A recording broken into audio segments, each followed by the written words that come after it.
మనుషుల విషయంలో జాగ్రత్తలు వహిస్తున్న మనం అసలు మన హృదయం గురించి మనం ఏనాడు జాగ్రత్త పడడం లేదు కదూ. లైట్గా తీసుకుంటున్నాం. ఏముందిలే ఉందిలే, చిన్నప్పటి నుంచి చూసినా వచ్చినవే అని. కానీ ఆ హృదయం మనల్ని ఎలా మోసం చేస్తుంది?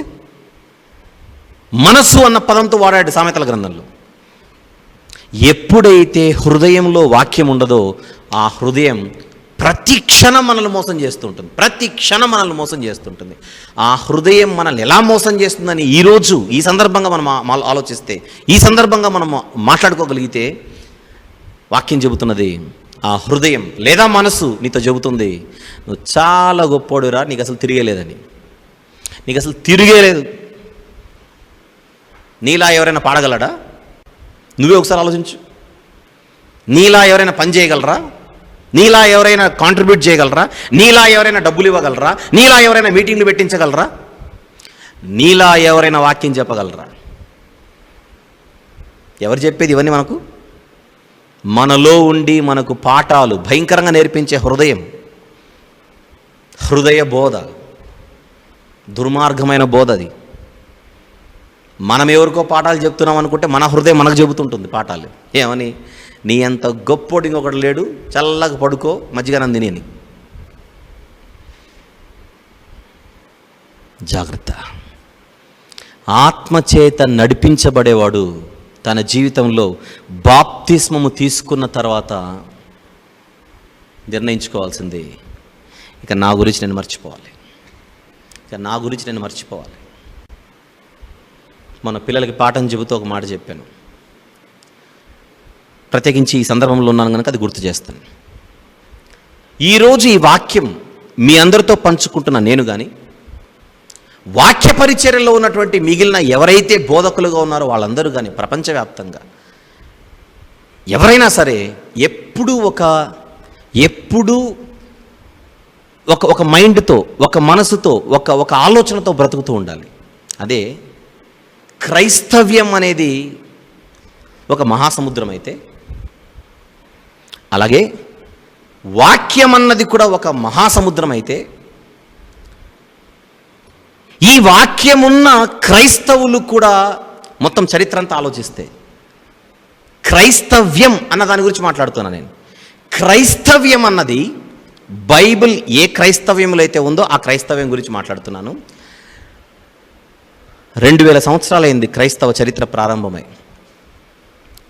ఆ క్రైస్తవ చరిత్ర ప్రారంభమై 2000 సంవత్సరాలు అయితే, ఈ క్రైస్తవ చరిత్ర ప్రారంభం అవ్వడానికి జగత్తు పునాది వేయబడక మునిపే ఆ సంకల్పం అనేది నిర్ణయించబడింది.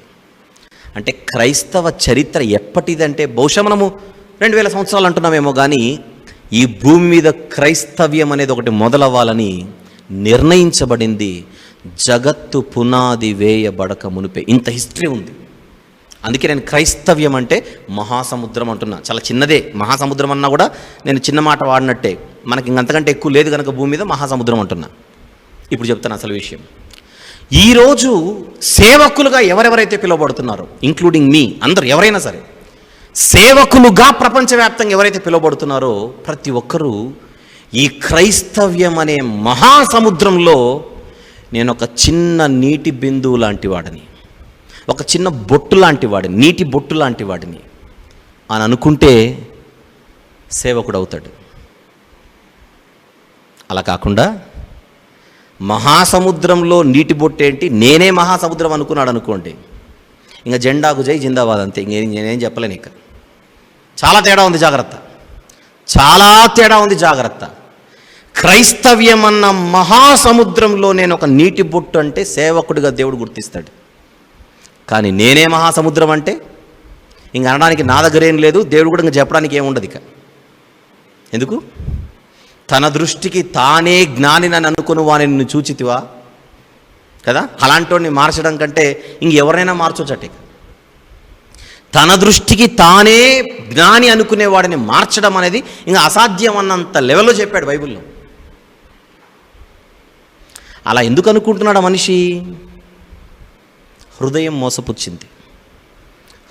మోసపుచ్చింది.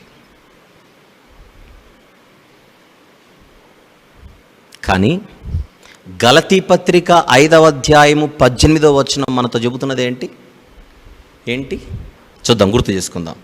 గలతీ పత్రిక 5వ అధ్యాయము 18వ వచనం మనతో ఏం మాట్లాడుతోంది? మీరు ఆత్మచేత నడిపింపబడిన ఎడల ధర్మశాస్త్రమునకు లోనైన వారు కారు. ధర్మశాస్త్రం అంటే ఏంటో చెప్పాను మీకు. ఎప్పుడు కేవలం మోషే ధర్మశాస్త్రం అనే మీరు ఆలోచించకండి. ఇన్ జనరల్ సెన్స్లో కూడా ధర్మశాస్త్రం అన్న పదం చాలా చోట్ల వాడబడింది.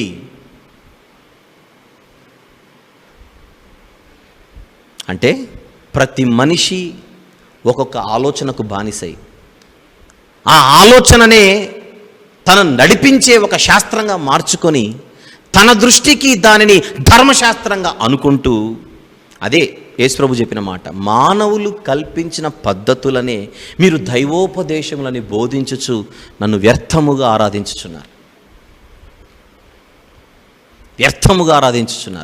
ఏంటి వ్యర్థంగా ఆరాధించడం అంటే? మనం ఏదో ఊహించుకొని, మనం ఏదో కల్పించుకొని, మనము కల్పించుకున్న దానికి మనమే దాసులమైపోయి, బానిసలమైపోయి.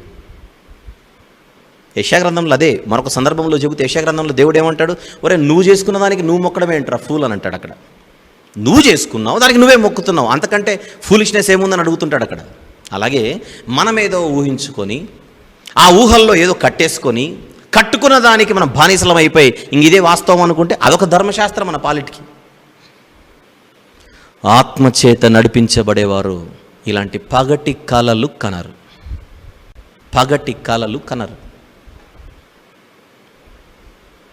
ప్రియులారా, ఈ రాత్రి వాక్యం వింటుండగా ఒకవేళ మనం అలాంటి భావాలలో ఏమైనా బ్రతికేస్తున్నామా? అలాంటి భావాలలో బ్రతుకుతున్నామా? నేను చాలా గొప్పోడిని, చాలా జ్ఞానిని, చాలా బుద్ధిమంతుణ్ణి, నాకే తెలుసు, నేనే దిక్కు. క్రైస్తవ్యంలో లేని వాళ్ళు బయట మాట్లాడుతుంటే వీ కెన్ ఇగ్నోర్, మనం పట్టించుకోవాల్సిన అవసరం లేదు. కానీ క్రైస్తవ్యంలో ఉంటూ ఇక నేనే దిక్కు ప్రపంచానికి అన్నట్టుగా మనం మాట్లాడేస్తుంటే భయపడదాం, జాగ్రత్త పడదాం. ఏ విషయానైనా చెప్పినప్పుడు దాన్ని అర్థం చేసుకోవడానికి ప్రయత్నం చేయాలి తప్ప, ఇది ప్రపంచవ్యాప్తంగా ఇలాంటి భావాలు ఉన్నటువంటి మనుషులు అన్ని చోట్ల ఉంటారు. కేవలం మన తెలుగు రాష్ట్రాలలోనే అలాంటి వారు ఉంటారని కాదు నా ఉద్దేశం. నేను మొత్తం గ్లోబల్ పాయింట్ ఆఫ్ వ్యూలో మాట్లాడుతున్నాను. ప్రపంచంలో కూడా ఇలాంటి పరిస్థితులు ఉన్నాయి. నేనే అది చంపితేనే మన పరలోక ప్రయాణం స్టార్ట్ అయినట్టు. బాప్తిస్మ కార్యక్రమమందు మనము మునిగి లేచామే. ఆ మునిగి లేచినప్పుడు మన ప్రాచీన స్థితిని పాతిపెట్టి తిరిగి లేచాం. ఇక తిరిగి లేచిన తర్వాత నేను కింగ్ అని అనుకుంటే ఎలా? దేవుని రాజ్యంలో రాజులమే, మీరు రాజులైన యాజక సమూహం అన్నాడు. ఆ సెన్స్ వేరు, నేను చెబుతున్న సెన్స్ వేరు. Try to understand please. Misunderstanding is very easy, అపార్థం చేసుకోవడం చాలా ఈజీ. కానీ దయచేసి ఎందుకు మాట్లాడుతున్నాడు, ఏ ఉద్దేశంతో మాట్లాడుతున్నాడు అనేది అర్థం చేసుకుంటే మన జీవితాలను మనము సరి చేసుకోవచ్చు. అనేక మంది మన యొక్క ఆలోచన విధానాన్ని చూసి స్ఫూర్తిని పొంది వారు కూడా ముందుకు రావచ్చు.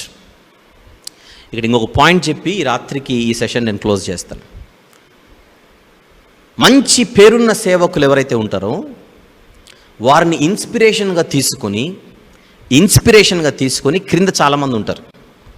అంటే ఎంత మనం కాదనుకున్నా ఒక పేరున్నటువంటి బోధకుడు లేదా పేరున్నటువంటి సేవకునికి క్రింద ఫాలోవర్స్ అనేవాళ్ళు ఉంటారు. వారికి తెలియకుండానే ఎవరినైతే వాళ్ళు ఫాలో అవుతున్నారో వారిని ఇన్స్పిరేషన్గా, రోల్ మోడల్స్గా పెట్టుకుంటారు. చెప్పాలంటే తల్లిదండ్రుల కంటే మరింత బాధ్యతగా వ్యవహరించవలసినటువంటి అవసరత ఈ ఆత్మీయ తల్లిదండ్రులకు ఉంది. నేను రాత్రి కూడా ఫిలేమోను పత్రికలో ఆత్మీయ తండ్రుల గురించి నేను మాట్లాడాను. ఎవరైతే ఆత్మీయ పిల్లలుగా ఎవరైతే ఉన్నారో ఆ ఆత్మీయ పిల్లలకు ఎవరైతే ఆత్మీయ తండ్రులుగాను తల్లులుగాను ఉన్నారో వారు మరింత బాధ్యతగా వ్యవహరించవలసిన అవసరం ఉందని దయచేసి సందర్భంగా నేను ప్రస్తావిస్తున్నాను. కారణం, వాళ్ళు ఏం చేస్తే వాళ్ళు అది చేస్తారు కింద, వాళ్ళు పైన ఏం చేస్తే కింద అది చేస్తారు. అలాంటప్పుడు మరింత భయభక్తులు కలిగి పౌలు గారు అదే, నేను ఎక్కడైనా తప్పిపోదునేమోనని ప్రతి క్షణం ప్రతిరోజు నా శరీరమును ప్రతి దినము నలుగొట్టుకొనుచున్నాను అంటాడు ఆయన. ఎవ్వరికి ఇబ్బందిగా ఉండకూడదని నా జీవితాన్ని నలిపేసుకుంటున్నానని చెబుతున్నాడు. అంత రెస్పాన్సిబిలిటీ ఉంది పైనున్న వారికి.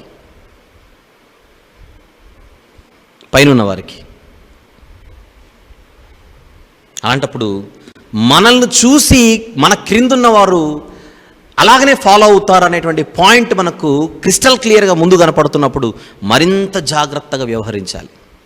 ఆ వ్యవహరించే క్రమంలో అఫ్కోర్స్ పెద్దలు కూడా కొన్ని సందర్భాల్లో తప్పులు చేస్తారు, మనుషులం కనుక కొన్ని విషయాలు పొరపాట్లు జరగవచ్చు, కొన్ని విషయాలు అలా చేయకపోతే బాగుండేదనే ఫీలింగ్ ప్రతి ఒక్కరికి వస్తుంది. కానీ వచ్చిన తర్వాత వెంటనే మన సర్ది చెప్పుకోకుండా సరి చేసుకొని మరొకసారి అలాంటి మిస్టేక్ అనేది రిపీట్ అవ్వకుండా ముందుకు వెళ్ళడం అన్నది ఇక్కడ చాలా అవసరం. అది చాలా ఆరోగ్యకరమైనటువంటిది కూడా. చేసిన తప్పు మరలా తప్పు చేయడం, మరలా దాన్ని రిపీట్ చేయడం అనేది ఎప్పుడు ఆరోగ్యకరమైన విషయం కాదు. పైనున్న వారికి మంచిది కాదు, వారి క్రింద ఉన్న వారికి మంచిది కాదు. నేను ప్రపంచవ్యాప్తంగా ఉన్నటువంటి పరిస్థితిని నేను మైండ్లో పెట్టుకొని మాట్లాడుతున్నాను. దీన్ని తీసుకొని వచ్చి ఎవరికో మీరు ఆపాదించకండి దయచేసి. అది నాకు అప్లై అవుతుంది, అందరికీ అప్లై అవుతుంది అది.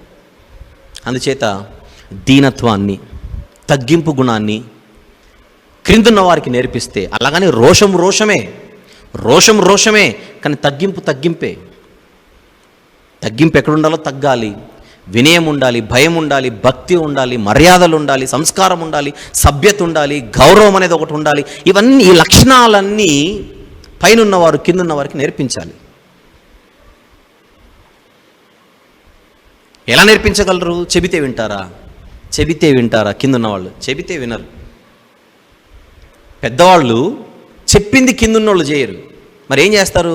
పెద్దవాళ్ళు చేసేది కిందున్నోళ్ళు చేస్తారు. అర్థమవుతుందో లేదో మీకు? పెద్దవారు చెప్పేది కిందున్న వాళ్ళు, చిన్నవాళ్ళు చేయరు. పెద్దవారు చెప్పింది కిందున్నవారు చేయరు. పెద్దవారు చేసేది కిందున్న వాళ్ళు చేస్తారు. తండ్రి ఏమి చేయుట కుమారుడు చూచునో కుమారుడు అదే చేస్తాడు. ఇంట్లో కూడా అంతే, మన కుటుంబ వ్యవస్థలో కూడా అంతే. ఒక తండ్రి తన కుమారుడికి ఎన్ని చెప్పినా చెప్పింది ఎక్కదు, ఆయన చేసేవన్నీ ఎక్కుతుంటాయి. మంచి తాగుబోతున్నాడు అనుకోండి, స్ట్రాంగ్ తాగుబోతున్నాడు అనుకోండి, మరి నువ్వు తాగొద్దు అంటే వింటాడేంటి? ఇప్పుడు నీ టైం నడుస్తుంది, నా టైం ఒకటి వస్తుంది అనుకుంటాడు. ఫిక్స్ అయిపోయింటాడు ఆల్రెడీ, తెలియకుండానే ఫిక్స్ అయిపోయింటే ఆ టైం వస్తే వాడు చూపిస్తాడు. అలాగే ఆత్మచేత నడిపించబడే సేవకులు. ఆత్మచేత నడిపించబడడం అంటే వాక్యము చేత నడిపించబడే సేవకులు. వాక్యము చేత నడిపించబడే సేవకులు మరింత భయభక్తులు కలిగి, ఇందాక నేను చెప్పినట్టుగా మనమందరము కూడా క్రైస్తవ్యం అనే మహాసముద్రంలో ఒక చిన్ని నీటి బిందువులు లాంటి వారమే, కానీ మనము సముద్రాలం కాదు. ఒక పిల్ల కాలువతో కూడా మనల్ని మనం పోల్చుకోవడానికి సరిపోం. మనం సరిపోం దానికి. చెబుతున్నానుగా, జగత్తు పునాది వేయబడక మునుపే పరలోకపు దేవుని మనసులో ఈ క్రైస్తవ్యం అన్నది ఉంది. ఇంత పెద్ద సుదీర్ఘమైనటువంటి చరిత్రలో, క్రైస్తవ చరిత్రలో ఆఫ్టర్ ఆల్ మనం ఈ తరంలో వచ్చి ఒక 60, 70, 80 సంవత్సరాలు బతికెళ్ళిపోతాం.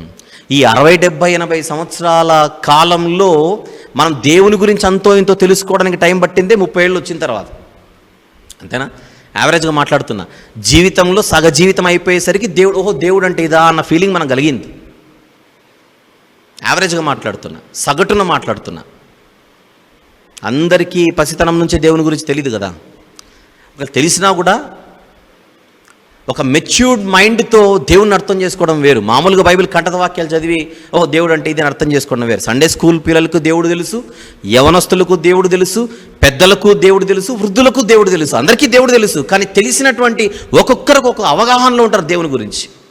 సండే స్కూల్ పిల్లలకు ఆ లెవెల్లో మాత్రమే దేవుడు తెలుసు, మాకు అన్ని తెలుసు అనే ఫీలింగ్లో వాళ్ళు ఉండకూడదు. యవనస్తులు, జీవితంలో మీకు అనుభవం లేదు కనుక మీకు తెలిసింది కొంతనే. పెద్దలు, మిడిల్ ఏజ్డ్ పీపుల్ గురించి మాట్లాడుతున్నా. మళ్ళీ వారి పరిస్థితి ఏంటి? వారికి కూడా తెలుసు. ఎవరికంటే బహుశా వాళ్ళు కరెక్ట్గా దేవునిలో ఆసక్తి కలిగి ముందుకు వెళ్తుంటే సండే స్కూల్ పిల్లల కంటేను, అలాగనే యవనస్తుల కంటేను కొంచెం ఎక్కువ తెలిసి ఉంటుంది. వృద్ధులకు మరింత ఎక్కువ తెలిసి ఉంటుంది. అంటే కరెక్ట్ ఆ ట్రాక్లో ఉన్న వాళ్ళ గురించి మాట్లాడుతున్న, అందరి గురించి కాదు.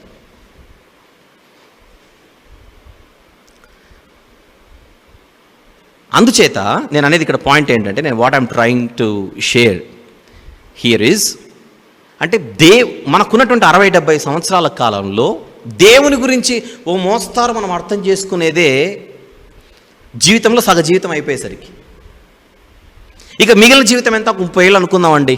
పట్టు మనం తిప్పి కొడితే ఒక 30 ఏళ్ళు మనం దేవుని కోసం ఆలోచించేది, లేకపోతే ఏదైనా చేసేది 30 years అంతే. యావరేజ్గా మాట్లాడుతున్నా, అది కరెక్ట్గా చేసేవాడి గురించి మాట్లాడుతున్నా.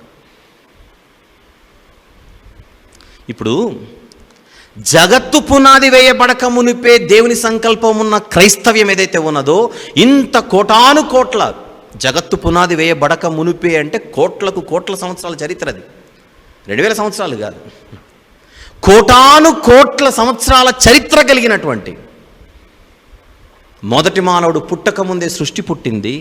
సృష్టి పుట్టకముందే పరలోకపు దేవుడు క్రైస్తవ్యం గురించి ఆలోచించాడు. ఇంత సుదీర్ఘమైనటువంటి చరిత్ర కలిగిన క్రైస్తవ్యంలో మనము పుట్టి ఆ క్రైస్తవ్యం కొరకు అంతో ఇంతో చేసింది ఎంత అంటే ఒక 20 నుంచి 30 సంవత్సరాలు అంతే. ఈ 20 నుంచి 30 సంవత్సరాల కాలంలో మనం ఎరగదీసింది ఏముంది, ఇక్కడ మనం వెలగబెట్టేది ఏముంది చెప్పండి? మనం కాలర్లు ఎగిరేయడానికి ఇక్కడ ఆలోచన చేయండి ఒకసారి. అందుచేత క్రైస్తవ్యాన్ని ఉద్ధరించేది నేనే, క్రైస్తవ్యానికి దిక్కు నేనే, నేను లేకపోతే క్రైస్తవ్యం సమాధి అయిపోతుంది, ఇక ఈ తరానికి నేనే అన్నట్టుగా మనము బ్రతికేస్తే, మళ్ళీ చెబుతున్నా, మన హృదయం మనల్ని మోసపుచ్చుతోంది.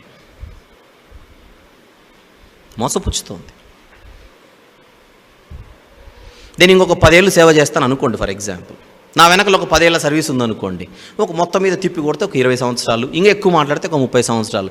ఈ 30 సుదీర్ఘమైనటువంటి క్రైస్తవ చరిత్రలోనే ఒక 30 సంవత్సరాలు పనిచేసి నేనే, నాకంటే మించింది ఏం లేదు అని ఇస్తే, నా అంత ఫూలింగ్ ఒకటి ఉంటాడు చెప్పండి? ఒకసారి ఆలోచించండి. అందుకే చెబుతున్నా, we're just drops in an ocean. మహాసముద్రంలో నీటి బిందువులం. ఎవరు నీటి బిందువులు? అంతో ఇంతో దేవుని పనిలో ఉన్నవారు. అంతో ఇంతో దేవుని పనిలో ఉన్నవారే నీటి బిందువులు అయితే, ఇక దేవుని పనిలోనే లేని వాళ్ళ గురించి నేనేం మాట్లాడేది? వాళ్ళు మేము కూడా గొప్పోళ్ళమని వాళ్ళ ఫీలింగ్లో వాళ్ళు బతికేస్తుంటే. అందుచేత పౌలు గారు మాట్లాడుతున్నది అదే, ప్రాక్టికల్ ఆర్గ్యుమెంట్, స్పిరిచువల్ ఆర్గ్యుమెంట్. మూడో వాదన ఏంటి? Practical argument. యాక్చువల్లీ ఇది ఆ ప్రాక్టికల్ ఆర్గ్యుమెంట్లో స్పిరిచువాలిటీ గురించి మాట్లాడుతున్నాడు ఆయన. ఆచరణాత్మకమైన వాదన ఇది. ఆ ఆచరణాత్మకమైన వాదనలో ఆధ్యాత్మికమైనటువంటి విషయాలు మాట్లాడుతూ, ఆధ్యాత్మికమైనటువంటి విషయాల గురించిన వాదన మాట్లాడుతూ ఆయన అంటున్నాడు, నువ్వు ఆత్మచేత నడిపించబడు. Forget about yourself. Never rely on your guidance. Never rely on your certification. Never rely on your declaration. నీకు నువ్వు ఇచ్చుకునే సర్టిఫికెట్లు ఎప్పుడు మోసకరమైనవే. అందుచేత మర్చిపో, నీ గురించి మర్చిపో అంటున్నాడు పౌలు భక్తుడు ఆత్మచేత ప్రేరేపింపబడి మాట రాస్తూ. నువ్వు ఆత్మచేత నడిపించబడిక ఆత్మకు చోటు ఇవ్వు. ఆత్మకు చోటు ఇవ్వడం అంటే ఆ పరిశుద్ధాత్ముడు ప్రేరేపించి భక్తుల చేత వ్రాయించిన వాక్యం ఉంది. ఆ వాక్యానికి మనం చోటిస్తే ఆ వాక్యం మనకు చెబుతుంటుంది మనం ఎవరమో, ఆ వాక్యం చెబుతుంటుంది దేవుడెవరో, ఆ వాక్యం చెబుతుంటుంది మనం ఏం చేయాలో, ఆ వాక్యం చెబుతుంటుంది మనం ఎలా ఆలోచించాలో, ఆ వాక్యం చెబుతుంటుంది ఈ పరలోక యాత్రను మనం ఎలా చేయాలో.